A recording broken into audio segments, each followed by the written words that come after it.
السلام علیکم۔ عرض البلد اور طول البلد کی معلومات ہم نے حاصل کر لی ہیں۔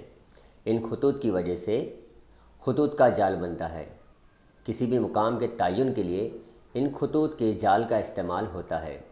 زمین پر کسی بھی مقام کے تعین کے لیے عرض البلد اور طول البلد کے درجوں کا استعمال ہوتا ہے۔ آج کے جدید دور میں اسے نہایت مؤثر انداز میں استعمال کیا جا رہا ہے۔ دیکھتے ہیں۔ عزیز طلبہ، آپ نے جی آئی ایس کے متعلق کبھی سنا ہوگا یا پڑھا ہوگا۔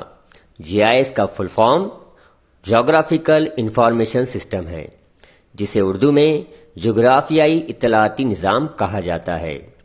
جی آئی ایس یہ سیٹلائٹ کے ذریعے چلنے والا ایک نظام ہے اور یہ ایک کمپیوٹرائزڈ وسیلہ ہے۔ اس کا استعمال نقشے بنانے اور ان کی پرنٹ کرنے کے لیے ہوتا ہے۔ ساتھ ہی زمین کی سطح پر جغرافیائی حالات کی معلومات جمع کر کے ان کا تجزیہ کرنا اور اندازہ لگانے کے لیے کیا جاتا ہے۔ اس کے علاوہ سائنس، دفاع، architect, nuclear science, town planning, زراعت، موبائل وغیرہ میں بھی اس کا استعمال کیا جاتا ہے۔ ہم موبائل یا ٹی وی پر ایک نقشے میں دیش دنیا میں ہو رہے حادثات جیسے باڑھ، بارش، کوئی بیماری وغیرہ کی ویڈیو دیکھتے ہیں۔ یہ جی آئی ایس کے ذریعے ہی دکھائے جاتے ہیں۔ ہمارا دوسرا موضوع ہے جی پی ایس۔ مکمل طور پر اسے گلوبل پوزیشننگ سسٹم یعنی عالمی تعین مقام کا نظام کہتے ہیں۔